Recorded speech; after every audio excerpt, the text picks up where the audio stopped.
जय Maharashtra public. आपल्या सर्वांना नवीन वर्षाच्या 2025च्या खूप खूप शुभेच्छा. मी उषा चव्हाण. तुम्हाला नवीन वर्षाच्या खूप खूप खूप शुभेच्छा. माझे चाहते आनंदित राहो सदैव, सगळे दुःख विसरून वगैरे. आज मला सांगावंसं वाटतंय, माझे एक चाहती आहे, म्हणजे चाहते आहेत, चाहती पण बायका स्त्रिया पण आहेत माझ्या. तर तिने हातावर माझा स्टॅच्यू काढून घेतलाय, टॅटू म्हणतात ना ते, काय चित्र, तुझा चेहरा. खूप खूप प्रेम करणारी बाई आहे ती. आणि नगर जिल्ह्यामध्ये छोटस गाव आहे, तिथे राहते ती. बरोबर. एक दिवशी मला म्हणाली, माई, मला ती माई म्हणते, सगळेच मला माई म्हणतात, काही ताई म्हणतात, पण मला बरेचसे लोक माई म्हणतात. मला म्हणाली, माई मी काशीला चालले. म्हटलं एवढे लवकर कशाला काशीला यावे तरुण? नाही नाही, वाटली इच्छा झाली. तुम्हाला काय आणू? म्हटलं तू काही आणू नकोस, तुझं प्रेम मला मिळतंय नेहमी सदैव. फक्त एकच काम कर, शंभो महादेवाला माझा साष्टांग दंडवत दे, साष्टांग नमस्कार सांग माझा, आणि त्याचा आशीर्वादाचा प्रसाद मला दे आणून. बस एवढंच मला म्हणायचंय. ती आली एक दिवशी, म्हणजे पुण्यामध्ये आली, आणि एक पार्सलवाला माझ्या दारात लगेच. मी म्हटलं ह्याच्यावरून काशीवरून आलाय प्रसाद, असं मला वाटलं. म्हटलं जा जा घे जा, मी तिला सांगितलं होतं प्रसाद पाठव म्हणून. आला तर ते होताच तो पार्सल देणार म्हणाला काहीतरी आहे याच्यामध्ये. मग ते घेतलं पार्सल, त्यामध्ये प्रसाद होता. त्यामध्ये ही छान पैकी ही साडी होती, ही आताची तिने पाठवलेली साडी आहे ही, त्या चाहत्यांनी माझ्या. आणि तिने एक चिठ्ठी पण लिहिली होती की माझी साडी तुम्ही नेसून दाखवा वगैरे. मी काशीला गेले, कुठेही जरी गेले ना मी परदेशात, तरी पण तुमची मुलाखत मला बघायला खूप आवडते. मी खूप खूप प्रेम करते, अख्खं कुटुंब तिचं प्रेम करते. आणि त्यामुळे मी साडी नेसलेली आहे बरं का ग तुझी, अगदी आठवणीने. आणि काशीवरून आणली ना, त्यामुळे मला खूप आनंद आहे. तुझा प्रसादच आहे काशीनाथाचा. तर ती मला एक प्रश्न टाकला तिने. ती म्हणाली, उषाताई तुम्ही कुठं जात नाही, फिरायला जात नाही, इकडे जात नाही, तिकडे जात नाही. म्हटलं काय नाही ग, मला थोडस मध्ये नर्वसनेस खूप आला होता, त्यामुळे मी घरीच असते. तसं तर तुला सांगण्यासारख्या गोष्टी नाहीच आहेत, तू चाहती आहे माझी, तुझा आनंद हिरावून नाही यायचा मला. पण एक सांगते की एकदा मला वाटलं होतं, आमचे ग्रुप त्यावेळेस असायचे पिक्चर मधले, खूप म्हणजे एकमेकांना अगदी असतो एवढं जीवाभावासारखे ते त्यावेळेस युनिटमध्ये करायचे. तर त्यांनी ठरवलं की सिंगापूरला जायचं सगळा ग्रुप असं म्हणून. तर मी एकदम हॅपी, मला कुठं मी गेले नाही, काही नाही. माझी धाकटी बहीण रजनी चव्हाणी खूप फिरलेली, घाचराम कोतवाल बरोबर सगळा फॉरेन दौरा तिने केला होता 2 महिन्याचा. ते पण आमच्या घरात म्हणजे ती धाकटी बहीणच जास्त फिरली. हा, तर मी खूप आनंदित झाले. म्हटलं एवढ्या कामाच्या ह्याच्यामधून आपल्याला जायला मिळतंय आता वगैरे. आणि नेहमीप्रमाणे, आणि त्यावेळेसच आमचं डबिंग चालू होतं, तर बाबूजी आले तिथे. बाबूजी म्हणजे तुला माहिती पण नसेल, सुधीर फडके. हा, ते चित्रपट महामंडळावर काही वर्ष होते, आणि मी पण होते कमिटीवर. ते पण लोक खूप खूप छान, बाबूजी म्हणजे सुधीर फडके, एवढे छान लोक होते ते. मला त्यांची गाणी पण खूप आवडायची. आणि ते म्हणाले, उषाताई आपल्याला आपलं सगळं युनिट चित्रपट महामंडळाचं जात आहे बरं का मॉरिशसला. मी आनंदित झाले. हो हो म्हटलं, छान छान छान. पण आता मी सांगू शकत नाही, बघते प्रोग्राम कसं काय शूटिंगचं आहे वगैरे, नंतर सांगितलं तर चालेल का? तेवढ्यात काय यांच्याच आमचे, नाही नाही नाही नाही, आम्ही सिंगापूरला जाणार आहे, आमचा सगळा ग्रुप सिंगापूरला जाणार. अरे बाप रे, म्हटलं हे कधी त्यांनी ठरवलं सिंगापूरचं काय ते जाण्याचं? मग सुधीरजी म्हणाले ठीक आहे. नंतर मग त्यांनी अशा काळाला नेलं बरोबर मॉरिशसला, चित्रपट महामंडळाचं ते टूर होते. ती एक टूर मात्र वाया गेली, मला खूप वाईट वाटलं. सुधीर फडके यांच्यावर जायला मला मिळत होतं त्यावेळेस. खूप मला त्यांची गाणी एवढी आवडायची की बस. आशा दीदींची गाणी खूप खूप म्हणजे अजूनही कानात आहेत माझ्या त्या.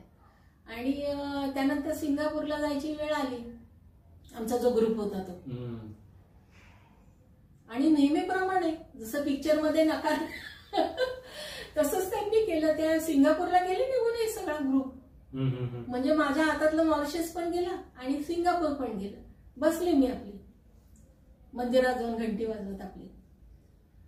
तर ते मॉरिशसला जाऊन आले. म्हणाले काय उषाबाई आम्ही एवढं फिरलो वगैरे. सगळे चमचे. सिंगापूरला हा सिंगापूरला गेले होते तिला. अरे अपोजिटचे लोक सिंगापूरला. मॉरिशसला आमचं सुधीर बाबूजींच्या गेले होते लोक, आमचे चित्रपट महामंडळाचे. आणि मग ते तिथून आल्यानंतर मग ते मला हिनवायला लागले ना. आम्ही असे हे बघितलं, ते बघितलं, ते बघितलं.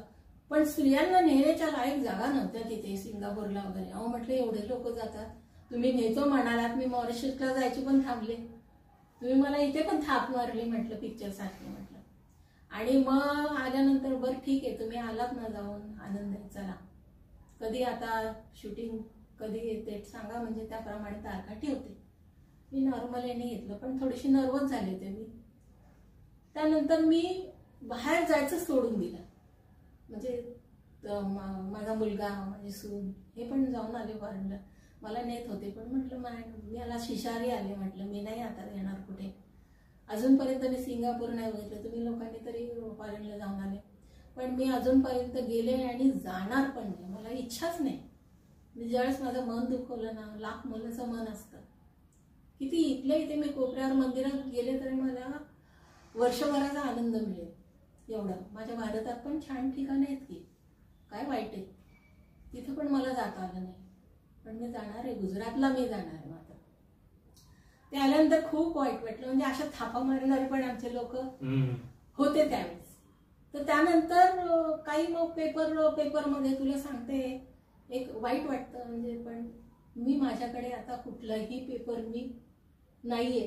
म्हणजे पूर्वी असायचे पेपर, यायचे पेपरवाले यायचे माझ्याकडे, 10,000 असं बिल व्हायचं माझ्याकडे. मला वाचनाचा खूप नाद होता. पण एका पेपरमध्ये एवढं बॅड पब्लिसिटी आली एका पुस्तकावरून. त्यानंतर माझ्या मनातनं सगळं उतरलं. म्हटलं आपल्यावर का असे लोक वागतात ही, आणि सगळे प्रतिष्ठित पेपर. आणि त्याच्यामध्ये आलं की ज्याच्यावर विश्वास बसणार नाही असं. आणि माझं कोर्टामध्ये केस चालू आहे त्याची, तुम्ही सरळ बेधडक देताय. एक संसारिक बाई किंवा ज्याला नातवंड आहे सगळं आहे, आणि त्याच्यामध्ये डिस्टर्ब वातावरण तुम्ही करता. म्हणजे मला लवकर तुम्ही घालवायचा प्रयत्न करता असाच अर्थ होता ना. मी पेपर सगळे बंद केली. रोहन अजूनपर्यंत कुठलाही पेपरवाला माझ्याकडे येत नाही, मी पेपर घेत नाही. तुम्ही लोक बघता मोबाईलवर किंवा म्हणजे ते बहिणीचे मिस्टर त्यांना विचारते की काय आलंय का, बातम्या आल्या का, कशाच्या काय ते. नाही तर बातम्या बघायचा मला खूप शौक आहे, मी टीव्हीवर बातम्या बघत असते. त्यानंतर मी कुठला पेपर घेतला नाही. म्हणजे मानसिक दृष्ट्या आहे ना, खच्चीकरण आहे ना, हे या लोकांच्या रक्तात भिनलेलं आहे. काही लोकांच्या अर्थात असं होते, काय काही लोक गेले पण वरती पण गेले, त्यांना परमेश्वरांनी धडा दिला. काही काही लोक तुला सांगते स्ट्रगल करण्यामध्ये, एवढे त्रास देण्यामध्ये असे लोक होते. समाजसेवक होते, आमदार नामदार होते, मंत्री होते, परत बाकीचे कलाकार पण होते, मोठी मोठी धिंड. असे काय मी तुम्हाला कुठं दिसले नाही ना फंक्शनला वगैरे, तर सगळं मला डॉमिनेट केलं होतं आणि सगळं असं कंपाऊंड घातलं होतं माझ्या बाजूला सगळ्या. आणि मला आता त्याचं काय वाटत नाही. हाती गेला आणि शेपूट राहील. आता कोणी माझा सत्कार करावा किंवा कोणी माझं वावा करावी, मला काही नाही. मला फक्त चाहते माझी शेवटपर्यंत ते प्रेम आहे. बाजारात प्रेम विकत मिळत नाही, जे मला मिळालंय ते फुकट मला मिळालेले, अर्थात माझ्या सरस्वतीमुळे, माझ्या कलेमुळे मला मिळाले. पण मी ह्या गोष्टी टाळल्या. मी कुठेही काही जात नाही फिरायला, कुठं काही नाही. पण ती काशीला जाऊन आली तर मला ते तिने प्रश्न तो छेडला, म्हणून मला आज बोलू असं वाटलं की मी का जात नाही बाहेर. मी फक्त एक जागा घेतली फार्म हाऊस करता, डोंगर घेतलाय, तिथे काय सोयी नाही काय नाही, पण तिथे एक टपरी बांधली. तिथे जाऊन मानसिक त्रास झाला की जाऊन ध्यानस्थ बसते. एक 4 तास बसले ना, त्या आठवड्यावरचा ऑक्सिजन मला मिळतो, येते निघून. आठवड्याला 2 वेळा जाते. टेन्शन आलं डोक्याला की ते वरती आमचे ते बसलेले ते निळकंठेश्वर महाराज, ते बरोबर लक्ष देतात, दुष्टांना धडा शिकवतात. सगळ्या गोष्टी मी काही करत नाही, ते वरचे करतायत बरोबर, आणि प्रत्येकांना धडा देत आहेत. परंतु मी माझं एक मात्र झालं की मी त्यामुळे कुठे. आणि असं असतं ना, ज्या वेळेस तुम्ही तरुण असता किंवा काय, त्यावेळेस ग्रुप असतो फिरण्याचा वगैरे, आणि जो वय वाढलं की तुम्ही असं ज्याला दातच नाही तोंडात आणि त्याच्यासमोर तुम्ही थाळी सोन्याची आणून ठेवली, खाणार कसं बिचारा तो? त्यावेळेस त्याला नाही मिळालं, ठीक आहे, नशिबाने. पण तुम्ही हिणवण्यासाठी ह्या जर गोष्टी करत असाल तर त्या करू नका. कुठले तरी मन दुखवल्या जातात. तुम्ही हसण्याचं प्रेम द्या ना, हसत बसा. हसण्याने काय तब्येत चांगली राहते. माणूस दुसरा पण हसला तर तो आपण पण त्याचं घेतो, हसतो. आपण आपल्या तब्येती. माझ्या पिक्चरमध्ये सुद्धा हसण्याचे स्पर्धेचे मी काही शॉट टाकलेले धरपकड या पिक्चरमध्ये. तर सांगायचं तात्पर्य काय की अशा काही गोष्टी असतात रोज. पण बाई तुझी साडी नेसली, आता चाहती आहेस तू माझी, म्हणून आज सांगते मी. आणि माझ्या चाहत्यांना खूप प्रेम केलंय, तसं तुझं पण आहे सदैव. सांगायचं तात्पर्य की नर्वसनेस हा खूप वाईट असतो.